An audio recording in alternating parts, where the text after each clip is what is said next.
uh, our IEO webinar series. My name is Nicoletta Batini, and today we are talking about global corporations, friends or foes. We have invited to discuss this topic two very well-known academics. We have Professor Joel Bakan, who is at the Peter Aller School of Law at the University of British Columbia. Professor Bakan has authored the book The Corporation, The Pathological Pursuit of Profit and Power, back in 2004. And this movie was made in, this book was made in a movie, The Corporation, directed by Mark Akbar and Jennifer Abbott, and it won 25 international awards. He then came back to the topic later on to write a new book called The New Corporations, a sequel to the first book, and also produced a new movie called The New Corporation, which we have purchased licenses for this audience and was shared in the invitation. And the second speaker is Professor Ngaire Woods. She's the founding dean of the Blavatnik School of Government and professor of global economic governance at the University of Oxford. She is an expert of the IMF and multilateralism, and she had was an advisor to the IMF board and to the UNDP Human Development Report and to the Commonwealth Heads of Government. She has performed various public roles, and we would like to hear both of them talk about this issue, which is basically what is the role, or what role can global corporations play in global governance? We know that there's some advocates of a greater role of global corporations in global governance, but global corporations are often accused of, just being profit-minded, exporting jobs and technology out of countries, avoiding taxes, creating inequality and balance of payment problems, and ultimately undermining the same goals that governments and their citizens set themselves, for example, on key topics like climate change, biodiversity loss, and today, COVID. So we would like to start with Joel, if that's all right. Let me go back to this topic, Joel, of the big challenges of this century, which are basically that of stabilizing the Earth system, and also at the moment getting out of this pandemic, which has been dragging for over 2 years almost. There are all these issues which are, yes, challenges, but also possibly opportunities to address, the way we craft our societies and our economies. And it's argued that to be successful at this, we probably need the convergence of interest of, private sector, governments, and civil society across all areas of global governance. Now, you have the question I have is, you know, and have studied global corporations up close, and you know how they operate. It's very well documented in your movie, both the first and the second one, and you talk a lot about their ultimate goals. And the question I think we can start with is, can you tell us how do you see these corporations, these global multinational stateless entities, and tell us what chances there are that these plans of collaboration at a global level take hold, and or are these plans the safe way to go about attaining shared prosperity globally? Joe. It's a great question, and I think there's no question at all that COVID has really underlined, put a finer point on the fact that there are many crises engulfing the globe now, and there's no doubt at all in my mind that multi-stakeholder collaboration is absolutely crucial for dealing with these crises. But the question really is, how should that collaboration look? And there's an idea out there that's currently very much in vogue, that we should be looking for partnership between business and government. And And I guess, one way to start this discussion is to suggest I think partnership is really the wrong concept. And it is a dangerous concept because partnership contemplates a certain degree of equality among and between the different partners. And that's really antithetical to a central idea of democracy. And that is that the people, through their government, should be sovereign, including over business. And so, in a way, democratic sovereignty really contemplates a hierarchical relationship, not a partnership between government and business. And I think, that's a place to start. And the reason for that has to do with the other part of your question, which is what is this thing called the corporation, and how should we be thinking about it? And I originally came to study corporations as a lawyer, and I still do, which makes a lot of sense because the corporation is fundamentally a legal institution. It's created and constituted by law. The law deems corporations to be artificial persons so they can function in the economy, have rights and obligations. It immunizes the actual persons, the human beings, the investors that constitute it, shareholders and other types of investors, immunizes them from legal liability for the actions of the company. And to further protect those investors, the law actually commands the people who run corporations, the managers and directors, to prioritize those investors' interests above those of everybody else, workers, consumers, the environment, society as a whole. And so the law, and to different degrees and in different ways, in Anglo-American companies and European companies, but typically the law puts an emphasis, a priority on managers and directors making sure that they serve the best interests of the collectivity of investors, that is the corporation. That is the lodestar for corporate decision-making and action. That's the legal imperative. And it's an imperative, importantly, that's been key to the corporation's success as incentivizing investment and serving as a vehicle to finance large enterprises and to fuel innovation. And that is, I would say, good for society. It's brought all kinds of important goods and services to the public. Railroads at the beginning, air travel, life-saving drugs, vaccines, the internet, smartphones, on and on. But that same imperative, that sort of self-interested imperative built into the legal form of the corporation, also makes it a potentially dangerous institution. And this is the faux part of the title. One that, to begin with, concentrates the economic power of thousands or even millions of individual investors, some of them institutional investors. And then once you have that massive power, the law commands that institution to do whatever it must with that power to create wealth for the investors. And the result is no surprise, a push to extract capital from anything and everything. And that inevitably causes exploitation and harm to people and the environment, abuse of workers, pollution, climate change, inequality, deforestation, the list goes on and on.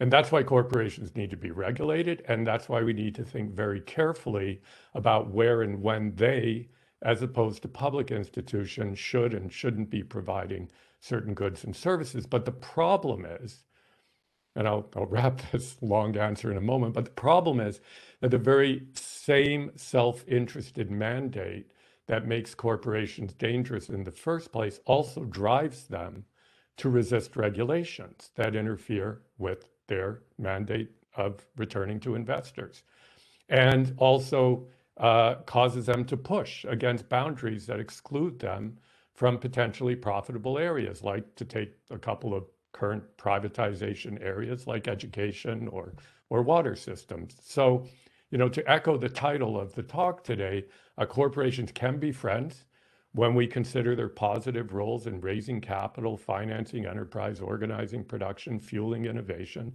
but they can also be foes when their self-interested imperatives lead them to harm and exploit.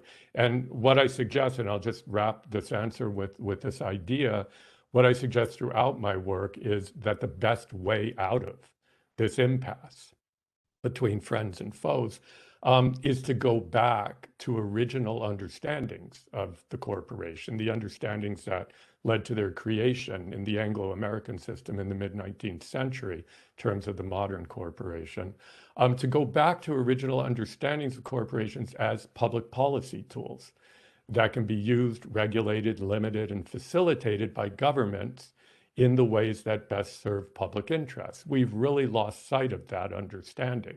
And we've begun to see corporations as ends rather than means and as sort of the complete solution to everything. And I think a large part of the problem lies there. I thought that was very clear. It looks like as if there's been an evolution in the way we look at corporations.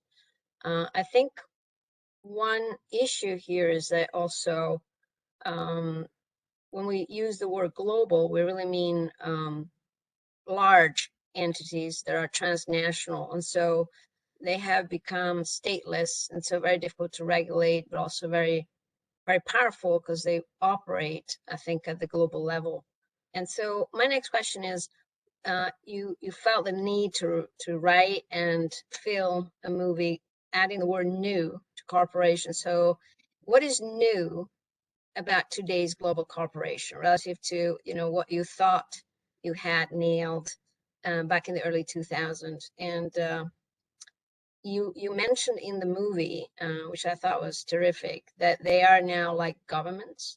And indeed, some of the CEOs of these corporations, they interact, daily with heads of government at the same level, the same status. So what's new about them today? Yeah, I think what's new and what sort of got me to go and make another big film, and after the first, I swore I would never make another. But what's new, and when I say new, I mean since around 2005. And actually, you can kind of pinpoint the moment with General Electric's eco-imagination plan. It was really the first plan of this sort. And where, we were moving from kind of just plain old corporate responsibility, corporate social responsibility, in something that seemed a lot grander, that was qualitatively different. And what's new is that corporations say they've changed in this fundamental way, that they're no longer just self-interested, but that they're now conscientious, that they're publicly minded, that they're socially concerned, that they are the solution, not the problem. And the difficulty with this is that, well, it's true, they talk a different talk and that they actually sometimes walk a quite different walk today. Their self-interested legal imperatives haven't changed. And what that means is that it's really the same old legal structure. And so to the extent that they do good, they can only do it in ways that they can justify as helping them do well. And this is what business leaders say. Nobody in the business world says we're going to sacrifice the interests of investors for the sake of doing good. They say we're actually going to improve returns by doing good. So they can basically they can do good, but only as a means for doing well. And as I sort of lay out in the book, probably more in a more academic way than in the film, that creates profound limits on how much and what kind of good corporations can do, but also importantly, it implicitly licenses them to continue to do bad if that, rather than doing good, is the best way to do well. Because doing well remains the telos, it remains the ultimate purpose. And so in this way, I think the idea of the new corporation as conscientious is deceptive.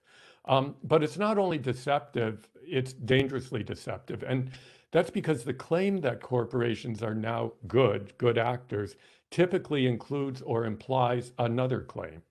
And that is that because they are now publicly minded good actors, we should welcome rather than resist their growing power, their growing control over society.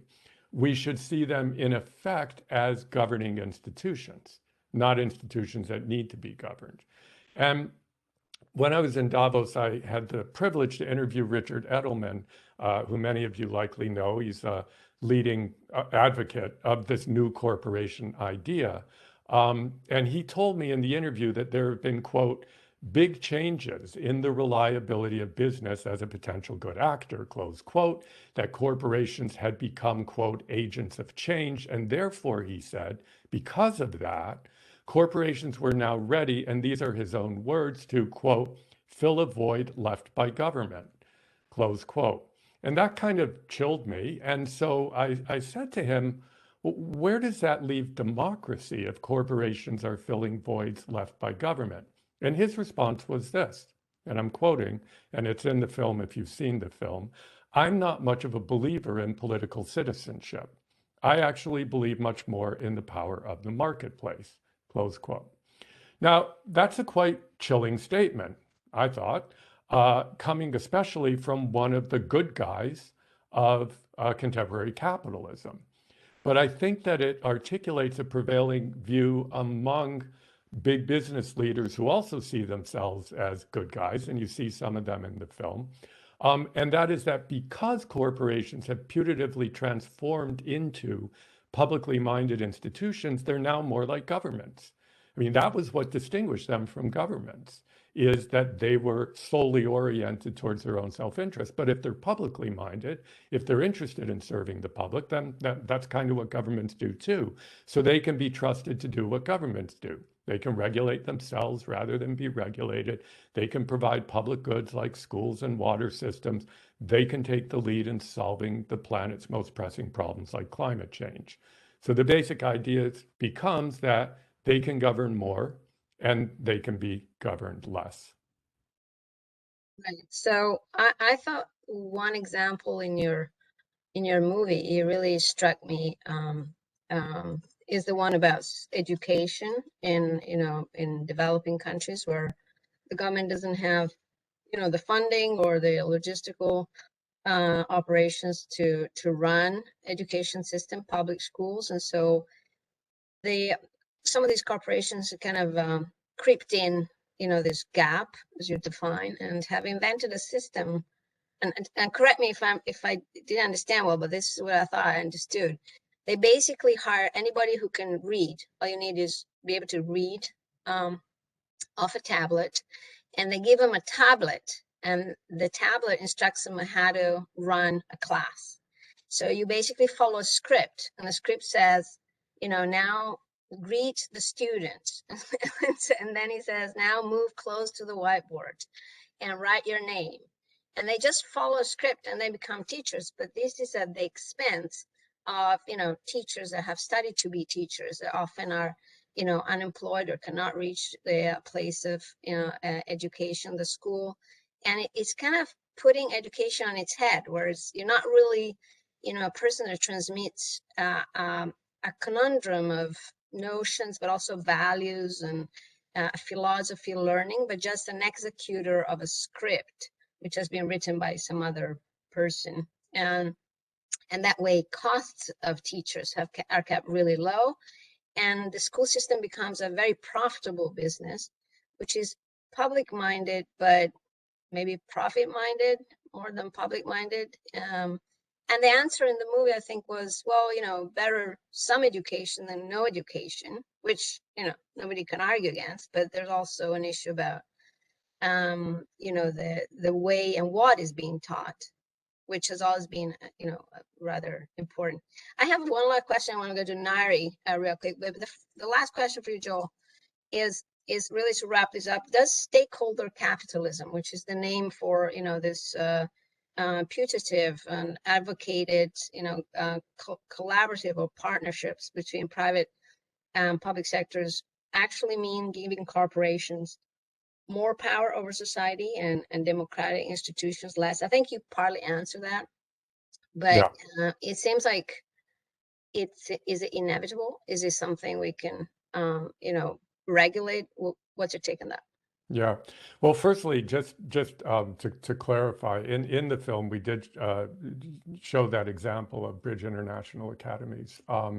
And certainly the film wasn't advocating that this is a good idea, but you're absolutely right. The Shannon May from Bridge International, co-founder and COO, said, this is better than nothing. And I think the critique in the film was that it's not, and maybe we should think if access to education is a problem in poor global South countries, let's think about how to solve that in a way that ensures that all children have good public education, whether that be through the help of organizations like the IMF, the United Nations, multilateral cooperation among global North states to provide infrastructure and aid. But the solution of just sort of having a startup based from originating in Silicon Valley come up with a very impoverished model of teaching and bring that over to Kenya or to Nigeria, operating on a for-profit basis and reducing costs in the ways that you've described, that's not something certainly that we thought was a good idea. And it's but in terms of your question, you're right. I have really addressed it already. The only thing I'd say is that stakeholder capitalism is really what I'm talking about, or another way of describing what I'm talking about in terms of the new corporation movement. And there are lots of other terms out there. There's a whole sort of bevy of hyphenated capitalisms: conscious capitalism, creative capitalism is Bill Gates' idea, inclusive capitalism. Paul Pullman used to talk about that, the former CEO of Unilever. Connected capitalism, Sir John Brown, or Lord John Brown, pardon me, the former BP head, talks about that a lot. Sustainable capitalism, social capitalism. It's all part of the same piece of what I'm talking about with the new corporation movement. And really the same logic flows from all of these iterations, that because corporations are now allegedly publicly minded good actors, they should govern more and be governed less. And I think, yes, the result is that corporations are getting more power and democratic governments are getting less. It's neoliberalism, in effect, with a smiling face, and somewhat dangerously deceptive as a result. What to do about it? I think, a large piece of that is what we're doing here, and that is talking about it, maybe trying to understand some of the things that we might take for granted, or that are somewhat mythic, and legitimating systems of governance and economic interaction that maybe aren't ultimately serving the good of the world and the future. These things aren't part of nature, the way things exist. They are purely made by us, and they can be remade. So certainly education and demythification, I think, is an important start.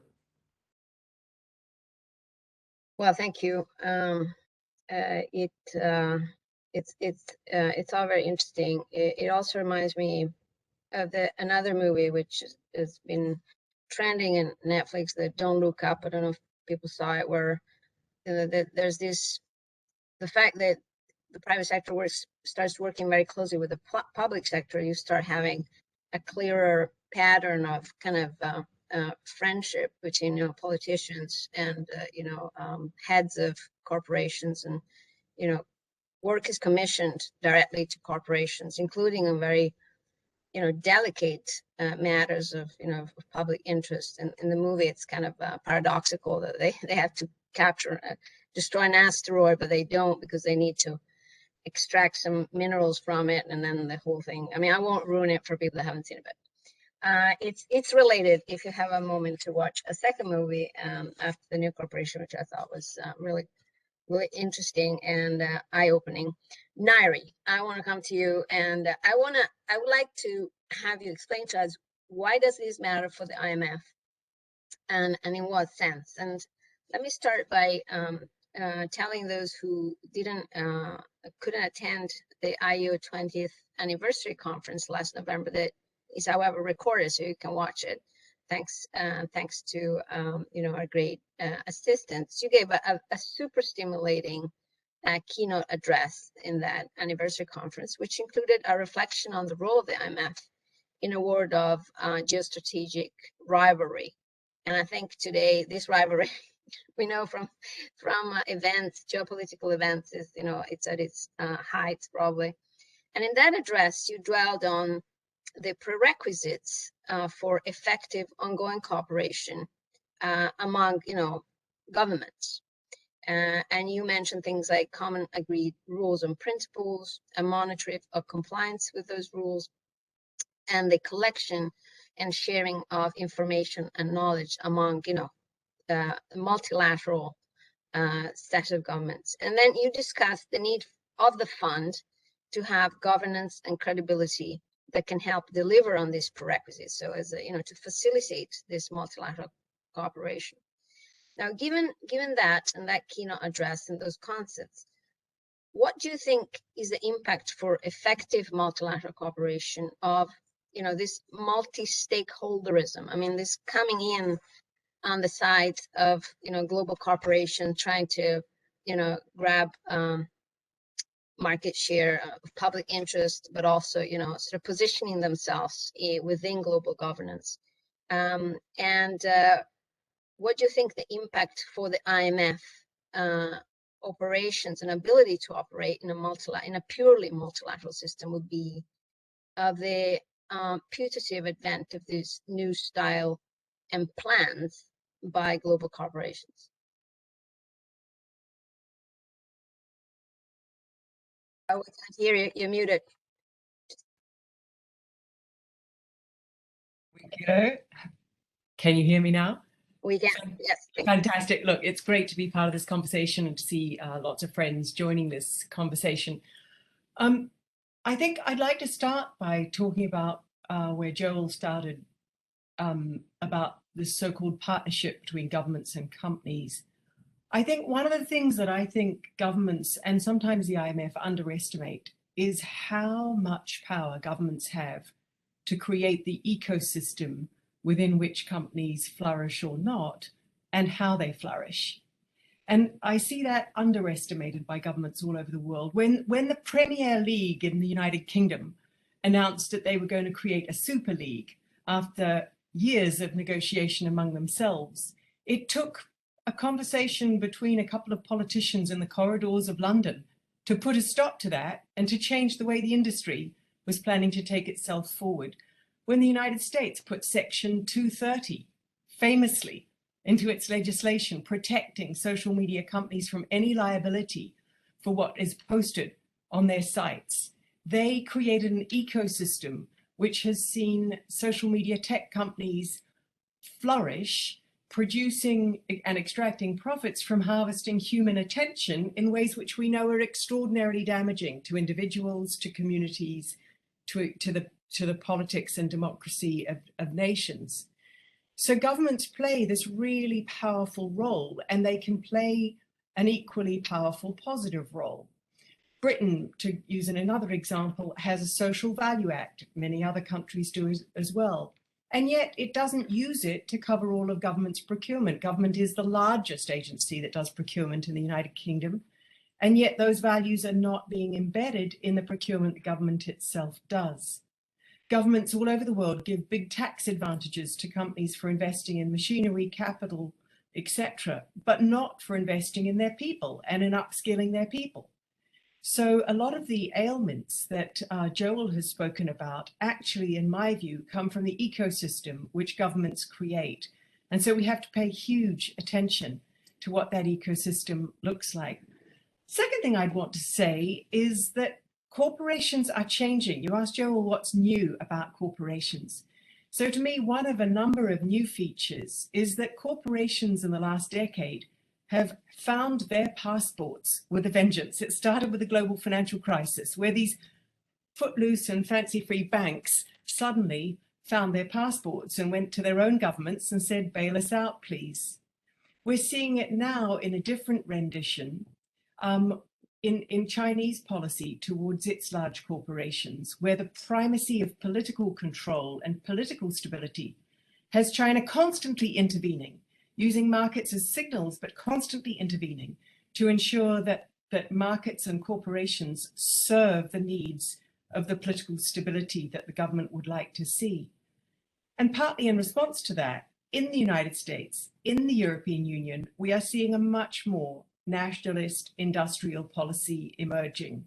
You can see it in the CHIPS Act in the United States and in the CHIPS Act in the European Union, which is seeking strategic autonomy. You can see it in the massive spending bills making their way to the Senate at the moment in the United States. And you can see this really curious circle of learning, which I find completely fascinating. The United States achieved technology dominance in its private sector by connecting innovation to defense and to large markets, by putting behind it huge government investments, and by opening up immigration policies to ensure that they could attract the best talent into their technology sector. What the United States has subsequently done is privatize the tech industry, reduced government support, closed a lot of the immigration roles, and let monopolies emerge in the tech sector. Meanwhile, China is using the United States playbook. It's doing exactly what the United States did in the 50s and 60s, investing massively in the R&D, connecting its technology companies to the other needs of the government and defense and security and intelligence, attracting talent from all around the world into its tech sector. So to me, there's a really interesting cycle between this kind of corporate success and government policy, which we need to be looking at. But we now, to me, the new corporation is increasingly a corporation which has tied its colors to government security imperatives and government geopolitical imperatives, and we're likely to see more and more of that. So what does that mean for the IMF? Well, it means a lot for the IMF. Look, I'm sitting talking to you in a Europe which is sitting on the brink, watching Russia roll its tanks into two parts of the Ukraine, and, you know, a series of economic sanctions spawned with intelligence chiefs who I was just sitting at the Munich Security Conference with, you know, foreseeing really powerful cyber attacks across national infrastructure, and beyond. Today, the IMF began a virtual mission to Ukraine to work out whether to disperse the next 700 million from the IMF's extended arrangement with Ukraine.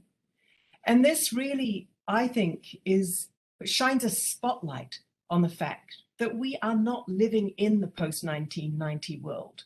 We're not living in a comfortable world of post-Cold War US hegemony lying behind a new multilateral cooperation. And it's taking commentators and multilaterals a little moment to really think about what that means. I was in a discussion with the United Nations today on global public goods, and it was going ahead as if we were still in that post-1990 world. We are not. And what that means for the IMF is quite profound, because the IMF was certainly seen by the Soviet Union until 1990 as a very clear instrument of the West in the Cold War. And of course, to a large degree, IMF lending patterns bear that out. Since 1990, there are very different accounts of the IMF's activities. Certainly in Russia today, even the liberalizers see the IMF as having been part of a 1990s policy of trying to weaken Russia. Having interviewed all the IMF teams at the time, that most certainly wasn't their intent. Whether all of the policies the West undertook to help Russia liberalize were wise is the subject of many, many books. But the important point for today is that the perception in Russia is that that was the IMF's position. And that means the IMF today is sitting in a world which is not a unipolar world of international cooperation. It's a world in which the geostrategic rivalry between China and the United States is one pole, and the new Cold War between Russia and the West is another. To me, that means the IMF has an incredibly important and difficult role. It'll be one of the only institutions in which all of those governments continue to speak to one another because of an interdependency of different interests. And it's a world in which the IMF is going to have to work incredibly fast to continue to brandish multilateral credibility in a world where every one of its members is wanting it to take sides. And in this word, this multipolar word that you described, Ngaire, what is what do you think is the effect of the growing power of global corporations? Because they could, I mean, in principle, they're kind of mobile, right? If you follow what Joe was saying, they could go where they manage to maximize profits better, and they, being stateless, they could just oscillate, between whoever pays the most or wherever the market is most attractive. And does that constitute a destabilization risk for the world? And for the fund, is it like, let's say a pebble in the shoe in standard multilateral operations? You have almost a third player there that you are harder to predict. Well, I actually disagree with Joel's view on the growing power of multinational corporations. I think we need to be much more nuanced when we look at corporate power in the world. I think we live in a world which is increasingly nationalist and fragmented, and in which, and that was that was my second point tonight, is corporations finding their passports, but also governments finding their corporations, and building and being more willing to put their geopolitical interests first. And I think for a lot of corporations, that means they now feel that they're much more likely to be expropriated.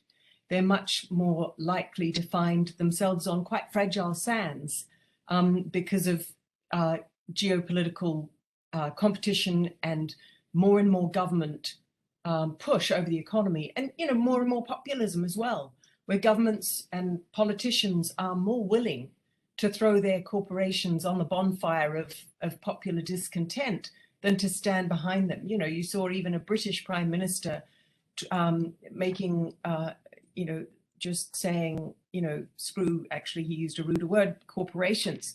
And that's a conservative government. So I think for a lot of corporations, that 1990s heyday of power is actually waning. I think if we're talking about corporate power, to me, it's very specifically tech sector power, because it's in the tech sector that we see a spiraling acceleration of returns to capital over returns to labor.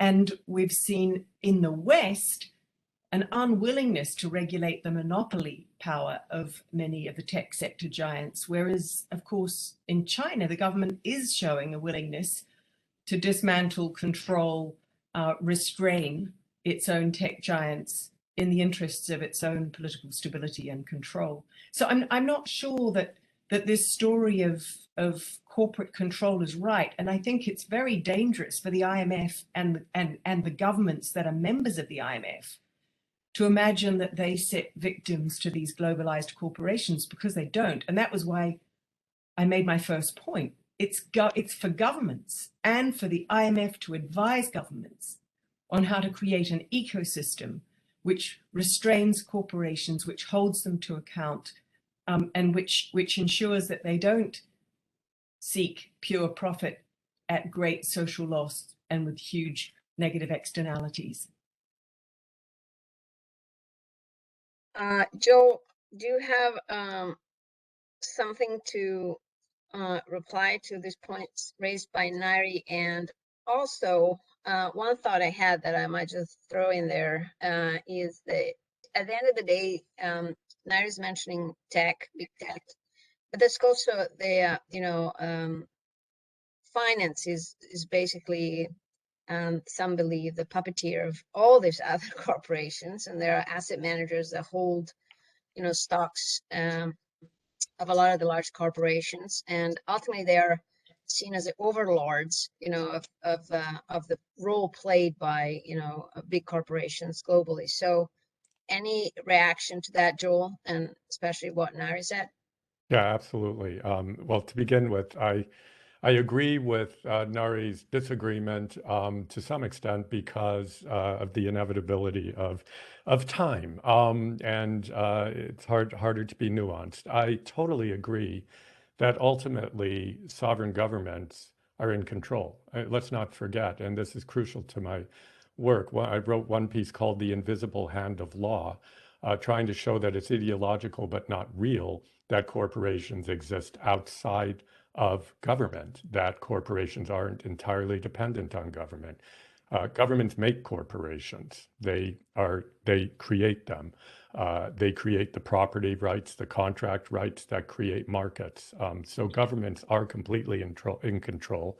And I couldn't agree more with Ngaire that the problem is not that governments don't have power, but it's how they use it, and how they use it to facilitate corporations and their agendas. I also agree that there is more, at least rhetoric and some practice of governments, whether from a populist place or whether from a, quote, progressive place. I'm thinking of the more progressive Bernie Sanders inspired wing of the Democratic Party, that governments are talking a different talk now than they were in the heady days of the 90s, that they're not as sort of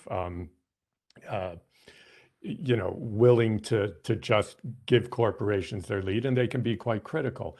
And I think that's true of particular corporations. I'm not sure it's true of the corporate model and the corporate sector generally. And I mean, it's an empirical point, and I would concede that we are going through some kind of transition. I'm not sure it's going to lead us to a place where governments are truly embracing their democratic power to regulate properly corporations. My hope is that that's where we are going, but I'm not sure we are. But and there's no question that the tech sector is definitely a sort of shining example of perhaps the pre-transition model where corporations really are driving the bus more. So I hope Nari's right. I mean, I hope that there is a shift happening.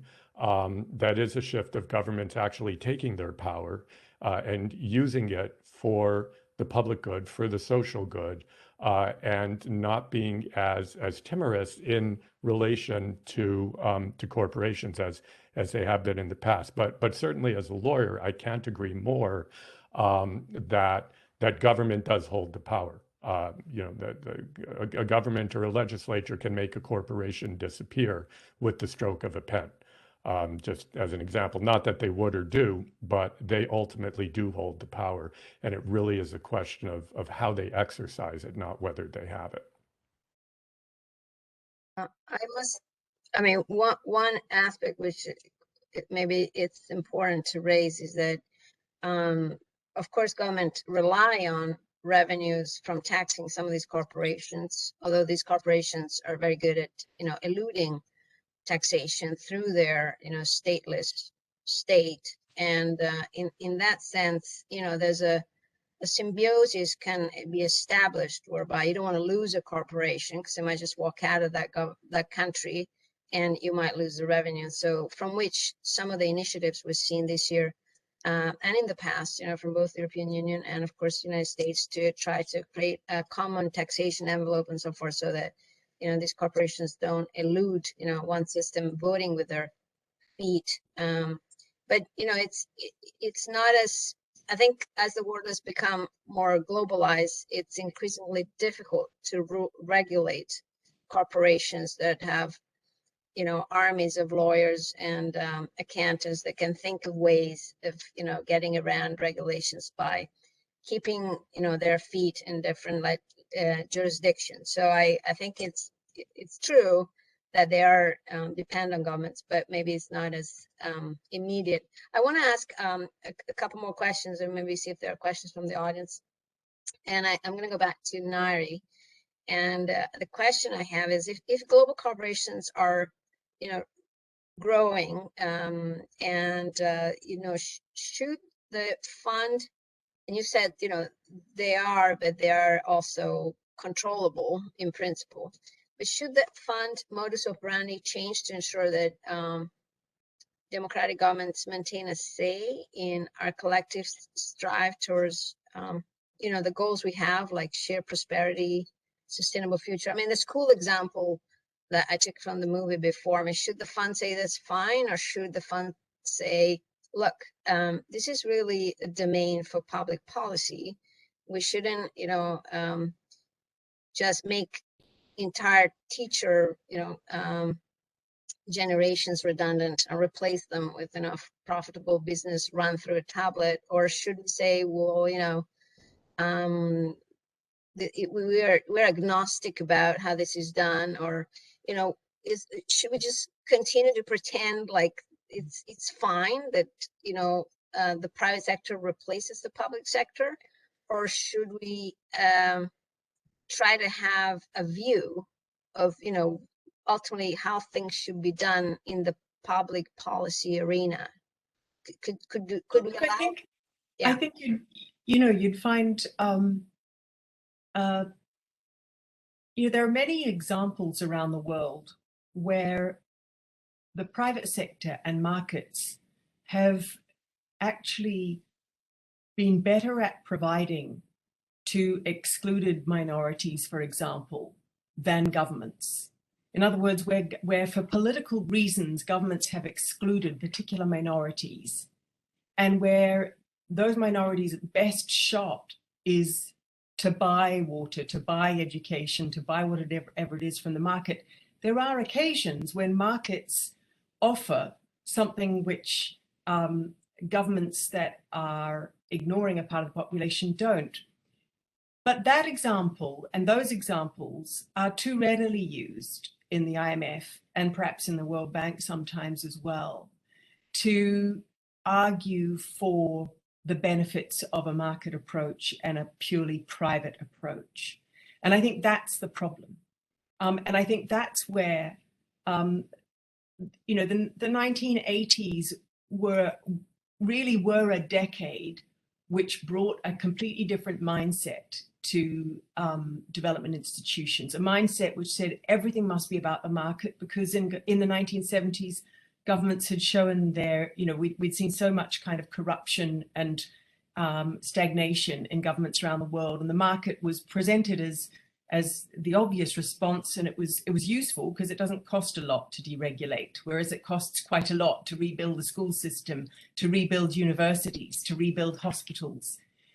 But that, the IMF has to leave that thoroughly behind itself and start looking at where it is that the public sector, which the IMF is there to support, where it is that the public sector needs support. And I see this over and over again in international negotiations, where G20 leaders, IMF annual meetings set an agenda which then needs negotiation. And it's at the negotiation level that we see, corporations mastering the detail, having by far the greatest knowledge, the greatest incentive to deploy the knowledge, the greatest incentive to get a specific outcome from the negotiations, and winning each time. If you look at the negotiations on digital trade or on financial services, you'll find that most of the detailed asks are actually being provided by the big private sector companies, because they have so much more knowledge and interest in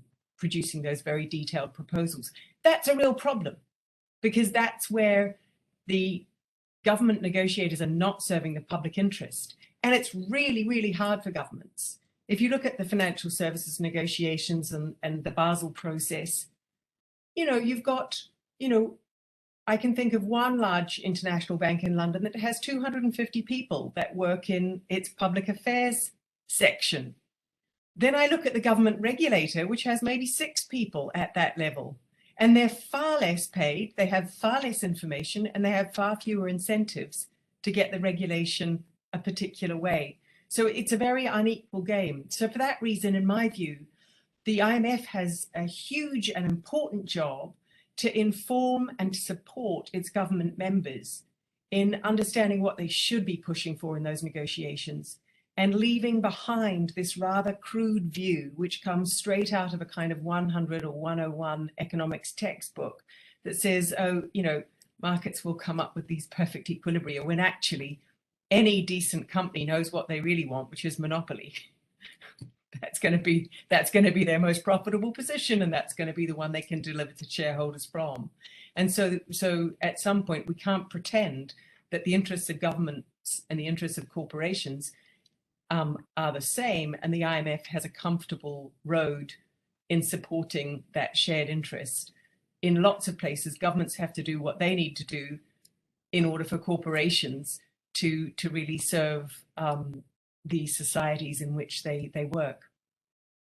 This is just pragmatically to follow up what you just said, which I find, I totally agree. But the fund doesn't, in my view, the fund doesn't have the capacity to become too sectorally competent. I mean, what we do, we are fungible economists, macroeconomists, and it's very difficult to have super deep knowledge about a domain of at the sector level, the industry level. And just take the example of climate change. I mean, the fund can say, well, we know what emissions are, we know what the targets are, we know, we start thinking about the tools to get us from A to B in these transitions from an economic policy point of view. But when we go to the specifics of, whether it's an energy mix, this or that, what's most cost effective, short run, medium run, long run, from a job employment point of view, it becomes harder for someone who's not, sectorally super competent to be able to discern, what's the welfare improving path for a country, when it's, presented with a number of different options by the private market, and so there, what do you think we should, the fund should have clearer targets, clearer interim targets, or should really gear up, an army of competent staff that can antagonize, in negotiations or be very effective? Well, I don't think it's about antagonizing. And I think the IMF has come a huge way since the IMF that I described of the 1980s. I think if you look at the IMF's advice on fiscal policy, on automatic stabilizers, if you look at the IMF advice on capital controls, on tax policies, it's come a huge way, and it should be continuing on that route because governments really need it to. Governments need advice on these things. You mentioned the OECD tax accord. Seen by small emerging economies, that was an absolute switch and bait and switch. They wanted to see large digital companies taxed, and instead what they see is a set of policies whose impact on small emerging economies has not been modeled, has not been analyzed, and they think they're getting a very bad deal by a small OECD club that came up with that deal. Well, that's where the IMF has a role to play, because the IMF is not the OECD. The IMF should be representing all of its members, and it has formidable research capacity. So for me, the IMF should be doing the impact analysis of something like the OECD tax agreement on its developing and emerging economy members and presenting that to them to reinforce their position in those international negotiations. I see. Yes, this is. I think it's a really useful way to think about it. I have a quick question to Joel, and then I want to open the floor for a few more minutes. So I know there are some questions. So a lot of this, Joel, has to do with globalization. I mean, it's the fund thinks well of globalization, but it's repositioned slightly itself, trying to study the impact of globalization.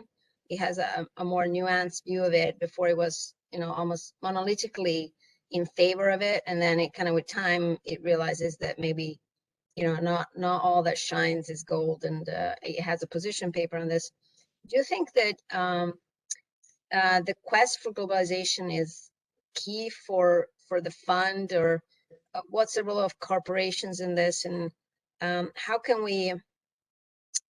Should the fund, you think, distinguish between good and bad globalization, and what's the role of corporations in there? And is there a future for globalization that can, can actually allow the fund and its membership to coexist with corporations that have a global, mentality at all times?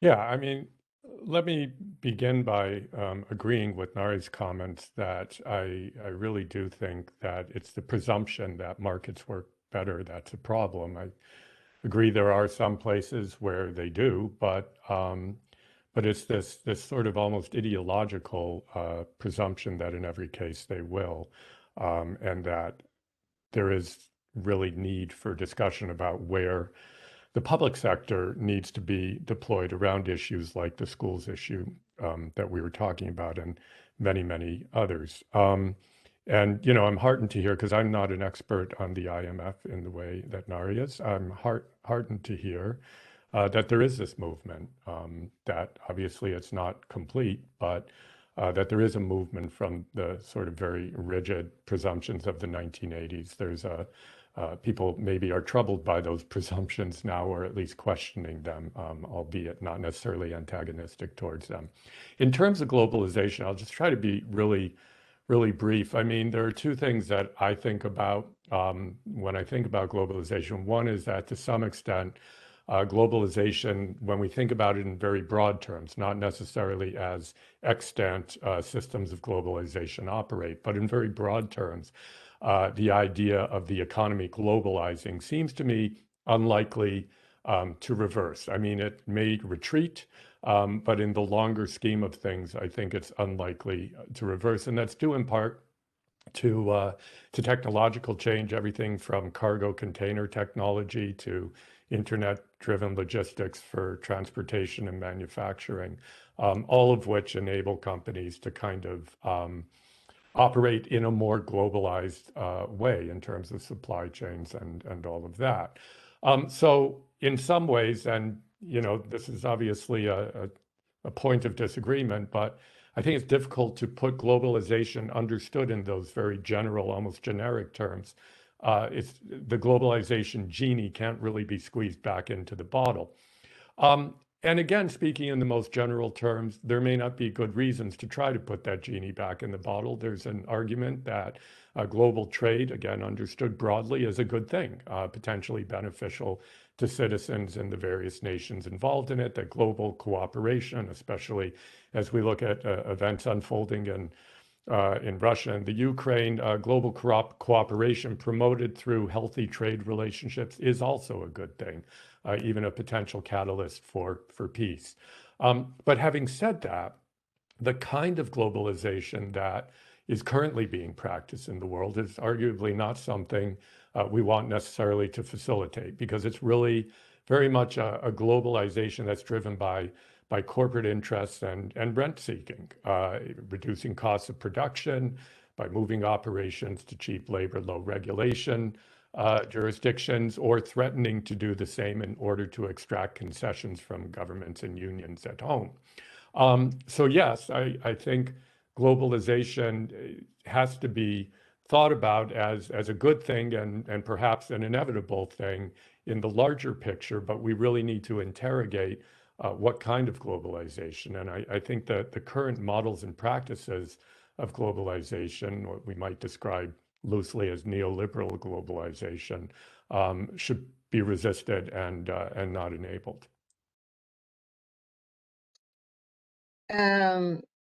Thanks. We have a question from Prakash, our Assistant Director at the IEO. Thanks, Nicoletta. Actually, Ngaire sort of anticipated and answered my question, but I'll elaborate anyway. I was going to just make the point that that the IMF has over time changed its view. I mean, not literally speaking on the role of global corporations, but certainly on the role of globalization broadly. And I think Ngaire, as she said, thanks partly to the work of Joel's former roommate, has a very nuanced view now of financial globalization and the need for capital controls on occasion. So I was just going to make that point that I think there is room to keep working to change the IMF's mind on things where there is evidence that globalization or global corporations are not working for the public good. I think there's some very good work by Ratna Sahai and Martin Sihak on the pluses and minuses of financialization. So I think this is a very, fairly now well-established research tradition within the IMF. There was a recent book by Valerie Serra and several others on inclusive growth, which again takes a very, very nuanced view of the costs and benefits of both trade as well as financial globalization. So I was going to ask that as a question, but I think Ngaire sort of anticipated and answered, but any further thoughts on that would be welcome. My question was perhaps very removed from the discussion a bit, but I was wondering what role you think corporations and governments played in the development of the vaccine, of the COVID vaccine, which has saved us all. You know, it came as a very pleasant surprise to all of us that a vaccine was developed and saved so many of us. But I haven't seen an account of how that came about. Was that global corporations and their innovation efforts? Was this government's funding and government's promise to buy vaccines by the billions? I wonder if you had a view on how one should think about the role that global corporations played in this really remarkable effort to save us all. Thanks. It's such a good case of everybody projects onto the vaccines their starting presumptions, you know, as with most crises. So, you know, I was at a meeting about global vaccines last week, and they, you know, there were a number there saying it proves that, you know, the private sector is the engine of innovation and growth, and equally the argument you just made that no, because it was government pre-commitments and willingness to fund massively. I sit in the University of Oxford, where the AstraZeneca work was done. And it's not just the AstraZeneca work, it's also the trialing of treatments that was done, the, you know, discovery of the steroid treatments that have really reduced lethality in COVID-19. And that was all done. The treatment studies were absolutely publicly funded in public hospitals, public researchers at Oxford, many of whom eschew any kind of private interests. That was very much pushed forward by them. And of course, it resulted in a discovery that it's the least cost possible medicine that you can use. And its name's just gone flying out of my head, but to actually treat COVID. But the vaccines, to me, my answer to your question is that it showed, in Britain, you saw both the best and the worst of public-private collaboration. So in the test and trace system in Britain, you saw the worst. You saw government using the opportunity to open up a funding route for party donors and party hacks to you know, abscond with large amounts of the public purse without delivering the PPE that was required. So that was like the worst kind of partnership, where it's just the lack of diligence in government on the ostensible requirement of speed hits corrupt private sector actors. The vaccine story in Britain was really interesting because it was Kate Bingham, a private equity person who served pro bono in government, and came in and brought with that a risk-taking attitude, an understanding of how you can actually structure risky decisions. And I'd be the first to say that's what governments do really badly. It's really hard for governments to structure risk decisions and take those decisions, you know, on the basis of a really rational framework. And she brought that to the vaccine investments. So it's a mixture, but it's a really useful mixture. We don't have time to discuss it tonight, but in my view, the story of the worst collaborations and the best collaborations between public and private sector in the face of COVID gives us an absolute playbook for how governments can best collaborate with business. Yeah, I would, if I could, I would only add to that the point that a lot of the scientific work that led to the vaccines was the result of publicly funded basic science, which again is, I think, an important point to recognize before seeing the the companies as heroic. I mean, they were basing their work on pre-existing publicly funded science. I think there are also questions about the efficiency of solving the problem of getting the vaccine out around the world when you're talking about a for-profit model based on an intellectual property rights regime that makes it very difficult to do that.